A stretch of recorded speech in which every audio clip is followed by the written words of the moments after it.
Hi everyone, I hope you're staying well and safe through all this. Given that we can't go out and do our photo walks at the moment, I thought this would be a good time to do some photo editing.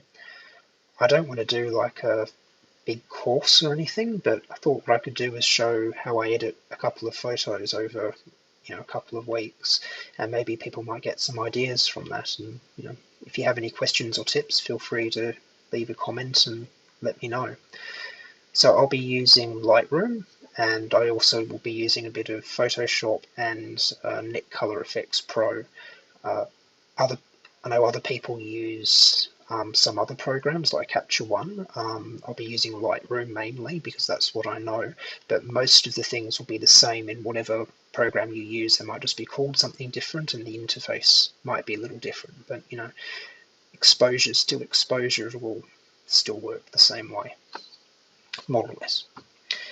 So I'll just open up Lightroom, and if you've never seen Lightroom before, it's a mix of a catalog and a editing program. So what I like about it so much is that it not only does it keep all of your photos together and make them easy to find, but if you want to edit something, the edits are non-destructive, which means you can always undo them. So I'll show you. If I just select this photo, and we go to edit it in the develop section up here. So I'm going to mess around with this photo. I'm going to completely ruin it. So I'm going to up the exposure, make it too bright, bring those down, make it really dark. Okay, so that's just completely ruined it, but all I have to do is hit reset and it's back to the way it was. I hit Control Z again and show you the way it was. And just cycle back through them and it's back exactly as it was. So that's what I really like. You can never really make a bad edit because you can always just undo it and it's not permanent. So the photo I was thinking of doing today was this one. So this is a photo from Squid's Ink Jessie a few months ago. I thought it'd be a good photo because it's quite bright. It's got it's got very high dynamic range, so it'd be very, very dark and very, very bright at once. And I thought that'd be a good one to show how to edit. So that's what the photo looks like, the finished photo looks like, and this is the original RAW file. As you can see, it's quite different. It's a lot darker, a lot more washed out, very flat, and that's what RAW files tend to be like. They don't have a lot of color, they don't have a lot of contrast. They're raw. It's for you to edit them and change them. So the first thing I'm going to do is go over to Develop.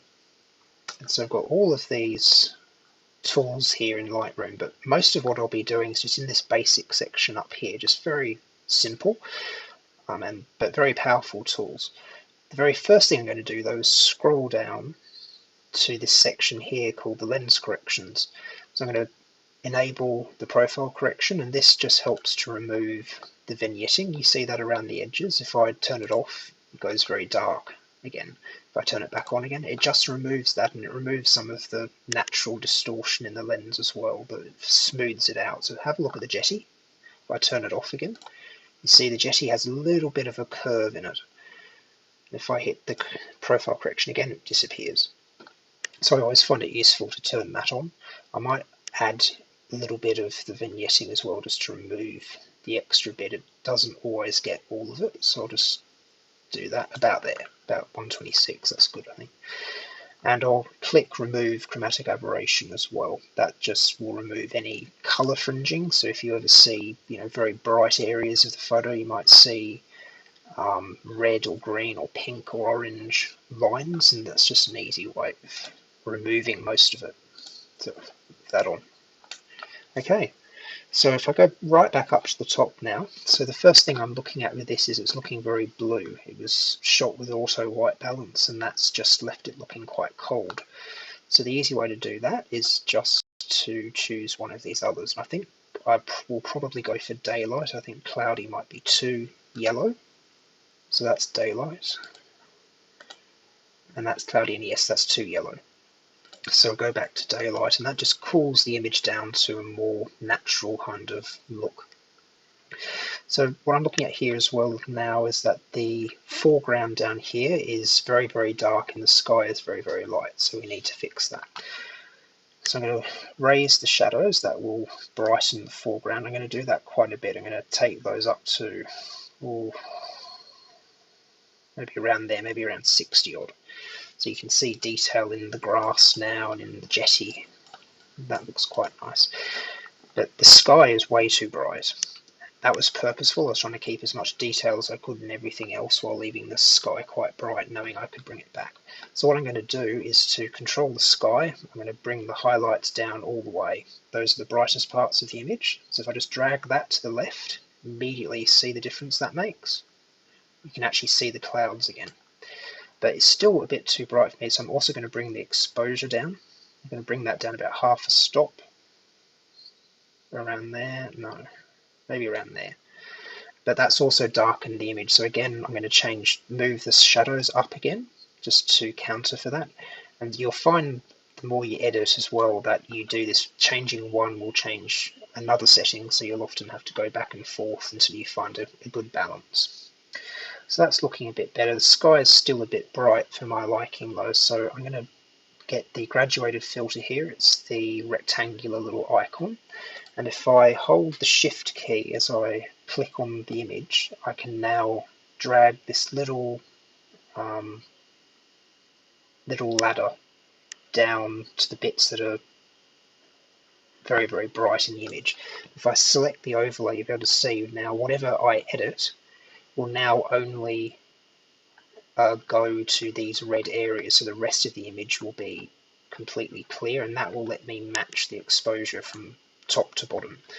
So what I'm going to do is move the exposure down about another half a stop, just darken it a bit, so around about there. Bring the highlights down again a little bit, I think. We're just all trying to bring detail back into that sky, so around about there. And it's looking a little dark in the corners again now, so I might raise the shadows just to get rid of some of that. And that looks pretty good. So happy with that. So what's left now? I think looking at it, it needs to be a little bit brighter. The overall tone needs to be brighter, not the whole image, just the punchiness of the image. So to do that, I'm going to do the whites. There's a good way of seeing if you can do the whites without losing details. If you drag it to the right, it will brighten the image. If you bring it down, it will darken the image. But if you want to make sure you don't clip anything, any of the brightest parts of the image, hold down the Alt key as you do it, and it will change to black. So what you're looking for is to move this as far as you can before these little bits start to appear. Those are bits where detail has been lost. So you want to drag that back until there's no little white bits and let go, so around about 22. So that's saying that's as bright as it can be before you lose detail. And the blacks are the opposite of that. They're the darkest parts of the image before you start to lose detail in the shadows. So we're going to do the same thing again. Hold Alt, drag to the left, and now we're looking for little black bits to appear. So around about there. So I'm going to leave that as 7. Okay, liking how that's looking.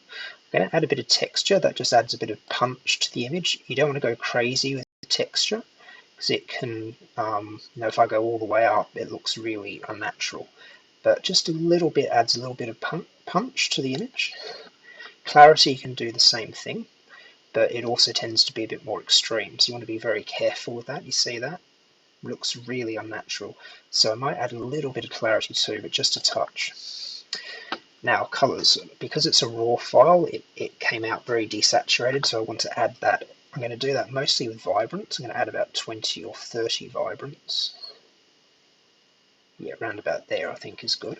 And vibrance just boosts the colors in the image. The reason I don't add too much saturation is saturation will actually introduce new colors to the image, and particularly if you have anything which is sort of browns or skin tones. So if you're doing portraits, you want to be very careful with it. Landscapes less so, but you still want to have natural colors, so I don't like adding too much saturation at all. So just, you need a bit but not too much, so around about there. It's pretty good. It's making it a bit more punchy. Right, so one thing, I don't do this with every image, but I am going to do it with this image, is adjust the tone curve. I'm going to add a little bit of an S curve. What that means is you're going to get an S shape on this bit here, and that's going to raise the brightest parts of the image a little bit, but without clipping, and lower the darkest parts of the image. And that's just going to add a little bit more punch in an easier way than doing it back and forth up here. So what I do is I click on each bit, and that will add a new point. So now I have 5 points. I have at the very top my very brightest parts, the bottom my very darkest, and then the in-between, the mids. So what I'm going to do is just grab this one here and raise it up a little bit, and you see that's just added a little more punch to the sky. If I turn that off, you'll see the difference. It's done it without blowing it out. There's still nothing here saying it's blown out. It's just some nice brightness because the sun was so bright. But now I want a little bit more punch in the shadows down here. So I'm going to bring the bottom bit down, and it's just added a little more contrast. And I might just drag this bit across a little bit as well. So if I turn it off and on again, you just see the difference that makes. It's just a bit more punchy, a bit more contrast. Doesn't feel quite as flat. But what I might do is just adjust the shadows again a little bit, because it's losing a little bit in there. So if I just maybe make that 80. Perfect. Right. Next thing is, I don't think it needs a crop, but it's looking like the horizon is at a very slight angle. So I'm going to select the crop here. If I click outside of it, I can rotate that just to straighten the horizon slightly.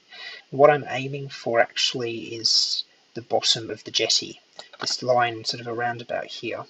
I want that to be straight because the mountains are sloping anyway, so that's actually a better angle. And I also want it to be centered on the jetty, so if I bring this down, you can see it's not quite centered. So if I just bring that in a bit,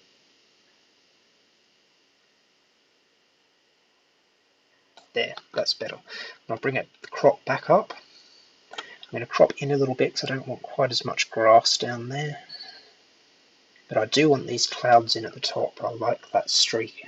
So I'm just going to raise that again. Like that. And I'm just going to tilt a little bit because it's still got a little bit of a line in it. There. Maybe pull that out again a little bit down there. Perfect. Alright. So the last thing I'll do here is I don't think I need to do anything to sharpening. If you have lenses that aren't super sharp, you can add a little bit and make the image pop a bit more.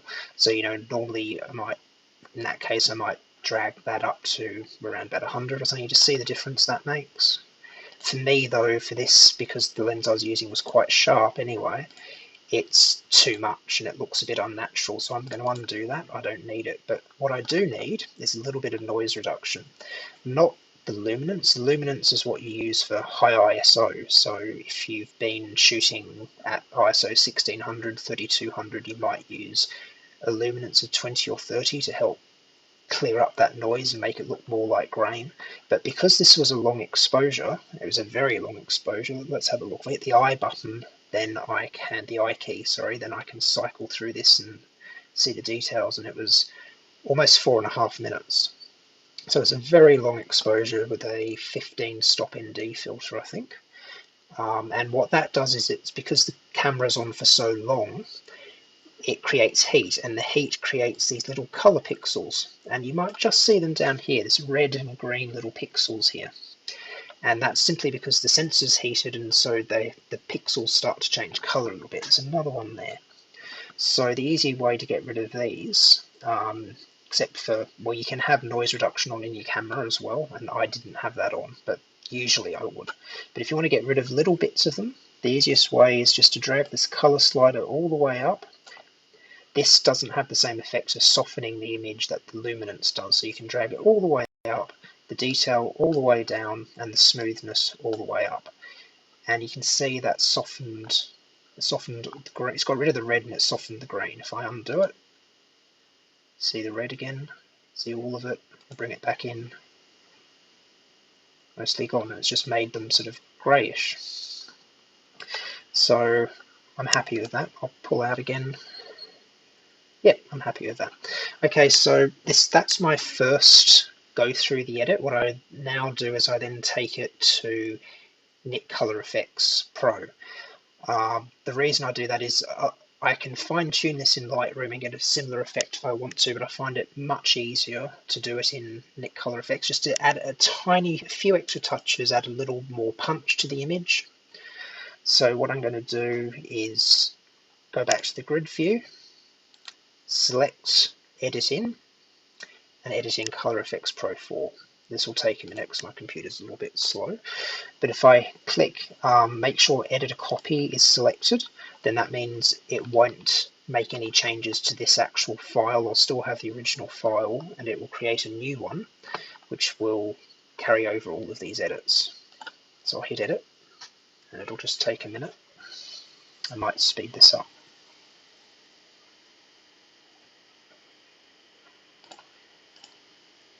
Just get rid of that notification, so it's annoying me. Does that happen to any of you too? You're in the middle of doing something and then a notification just pops up and drags you right out of it. Really annoys me. Here we go. So Nik should be opening now. There we go.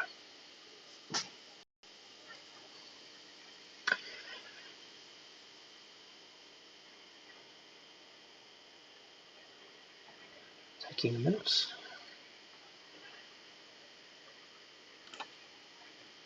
There we go.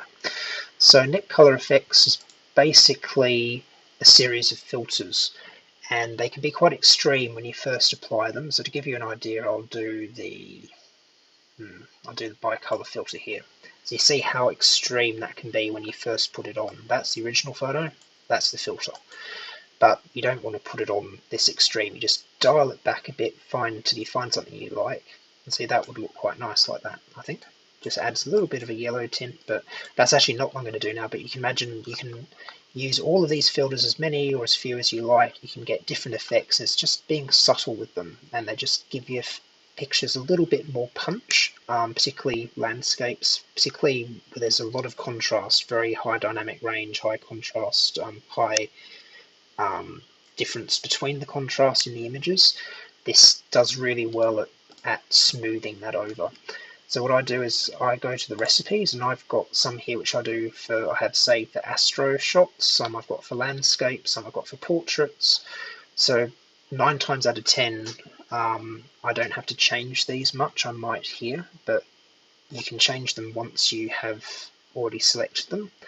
So I can make changes to any of these. But you can see there's the original image, and there's Nik's extra bit. So what it's done is this bicolor filter here has just added a little bit of warmth down the bottom here. Do you see that? Little bit of split toning just down here, and a little bit of blue in the sky, just to make that a little bit more noticeable.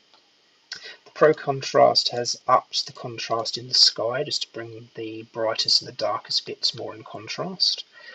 The Brilliance and the Warmth has just added a slight hue, which I could do all of this in Lightroom, but this is much quicker and much easier, and I can see the effects.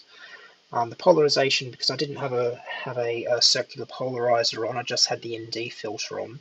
The polarization simulates that a bit. So if I turn this up a bit, you'll get a better idea of what it does. Turn the strength up. So you see it's creating more of an effect around here. I just want a very subtle effect, so I'll move that back down to about 10. And it's just a little bit in the clouds and the sky. And then finally, the color contrast range just brightens everything a little bit again without losing too much detail. So I like how that looks. I'll probably soften it all a bit when I get it back into Lightroom, but I like how that looks. So I'm going to hit save, and that will open it back up into Lightroom in a minute.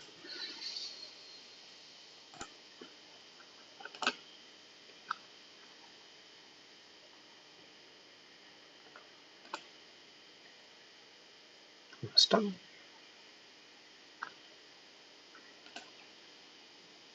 There we go. So if we go back and forth between those two photos, see it's just added a little more punch, a little more color, maybe a little bit too much color actually looking at that. So what I might do is just turn the saturation down a little bit. No, what I'm going to do actually is go down to the HSL color bit, and it's really just the grass here. So what I want is maybe just pull back on the greens a bit, and that should soften the grass a bit. It'll darken it, but it'll also take the edge off it. Around about there. So if I turn that on and off, see it's just darkened it and taken your attention away from it a bit. I might do the luminance as well. If I drag that to the right, it'll brighten it, but also soften it a bit.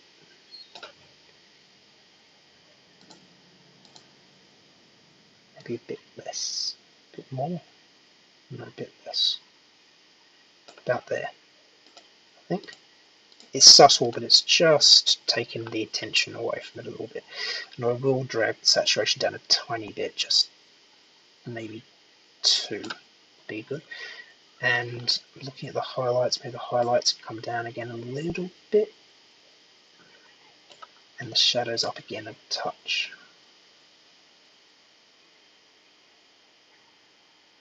It's just fine tuning, because when you use another program like Nik, sometimes it will introduce more darkness into other areas. So it's always a balance. You have to always fine tune, and no image is ever perfect. You just get it as close as you can to how you want it. So I'm thinking about there. Looks pretty good. Right, so what I'm going to do now is take it into Photoshop just to clean up a few little details here. Like you see these little bushes and things here, just shrubs. They're a little bit distracting, and I could have probably fixed that originally. If I had moved forward a bit more in the composition, it would have cut a lot of that out, but I still would have had this bit here and this little thing here that is okay, but it looks a bit distracting to me. And the black swans, you see that? That's because the exposure was so long, they've almost ghosted. So I would like to remove that too if I can. And that's pretty easy to do. So what I'm going to do is, again, right click, edit in Photoshop. And that will, again, it's editing with a copy, so the Lightroom edits are applied, but they can always be, you can always go back to it if you need to, because it's just a copy. So that'll open up in a minute. There we are. So I'm just going to hit Control or Command on a Mac 0. That will make the image fit on the screen.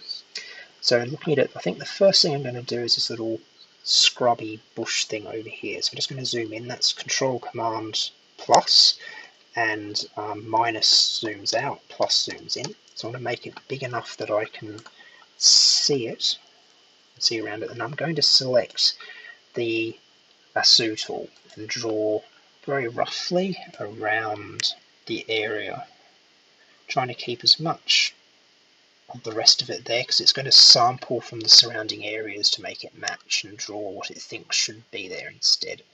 The idea is not to be perfect, it's just to make it look natural, and sometimes you may have to do this once or twice, a couple of times extra to smooth it out. But with that done, what we do is we go to Edit, and there are other ways of doing this. You can use a spot healing brush, you can clone tool it. I don't tend to do that. I don't think it needs to, unless at least not for this kind of image.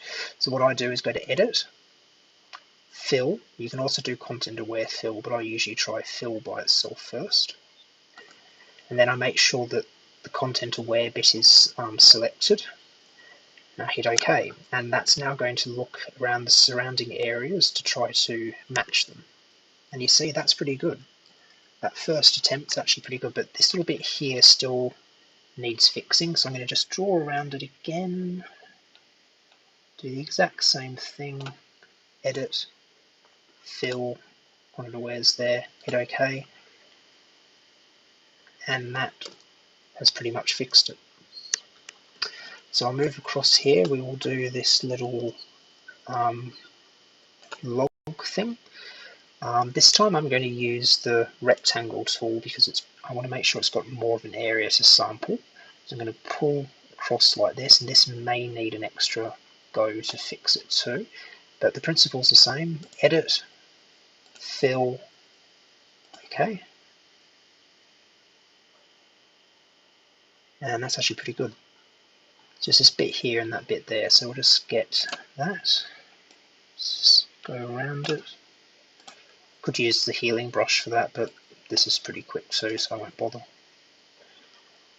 There we go, gone. And I might just, that looks a bit too long. That doesn't look quite natural, so we'll just do the same thing. There we go. Very hard to see what was there before. So now we'll have a go on this side. So zoom in again, drag it across. And this has a little bit of a reflection down here as well, so we're going to need to go into the mud a bit. But the idea is the same. We just grab the lasso tool, drag it around it, round about there, around the outline, and we just hit edit, fill,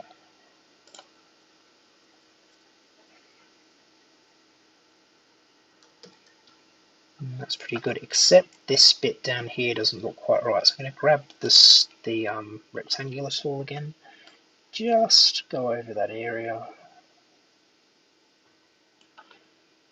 same thing.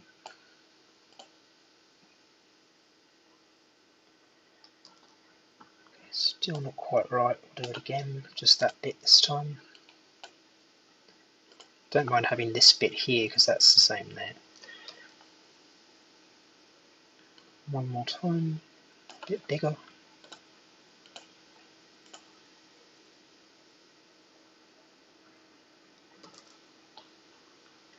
Just across here. Sometimes it's a bit fiddly, but usually it doesn't take as long as this.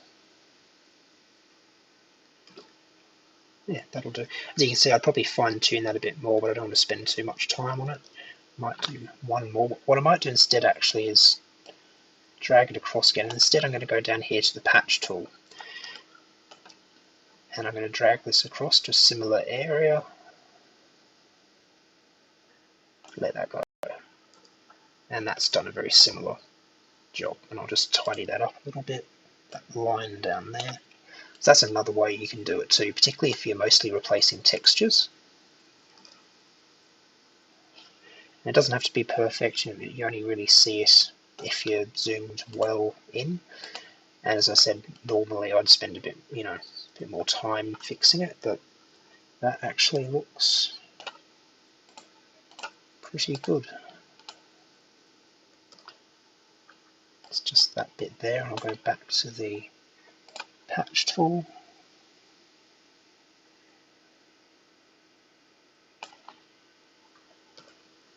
There we go. Pretty happy with that. Zoom out, you can barely even see it at all actually. So that just leaves the black swans. So I'll zoom in again. So I could do this in one long go, but because it's such a long narrow bit and the water's blurred, but not totally blurred, I don't think it will work. So I'm going to do this individually instead, just little sections. I'm going to use the square tool, the rectangular tool instead, just to cover it and make sure it's dead straight. Go like that, edit, fill, content aware, boom, gone. A little bit there, just a little bit of a weird line there, we'll just get rid of that, same thing. Do these bits, and just do them one at a time, well a few at a time, but just one bit at a time. There's no rush, it doesn't take very long.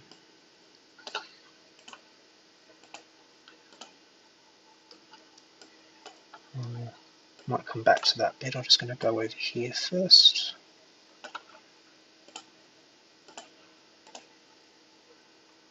There we go, I'll do this bit.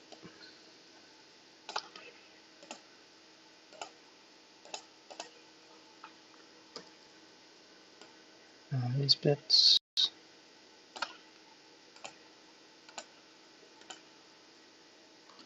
And finally here. And there we go. I'll zoom out again, Control Command 0. And that looks pretty good. So what I'm going to do, the last thing is I sometimes like to check what Photoshop thinks of the auto contrast. So this will say whether the histogram can be evened out more. I don't always use this, but I like to see what it suggests, and if I hit that, it brightened it a very little bit, and I think I like what it did, so I'm going to hit that again. Yep. So I'm going to keep that, hit save, and that will take it back into Lightroom. So I'll just close that, go back into Lightroom, and there it is. So you can see before, after, before, after. And again, you could spend a bit more time refining the changes, particularly down here if you wanted to. But, you know, looks very good to me. Looks pretty good to me.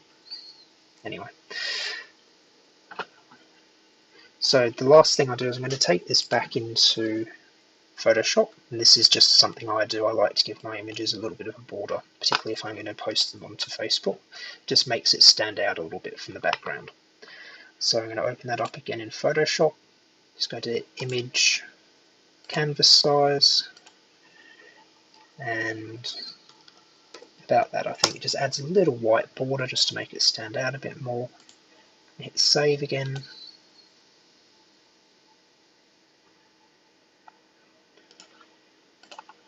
And there's the final image.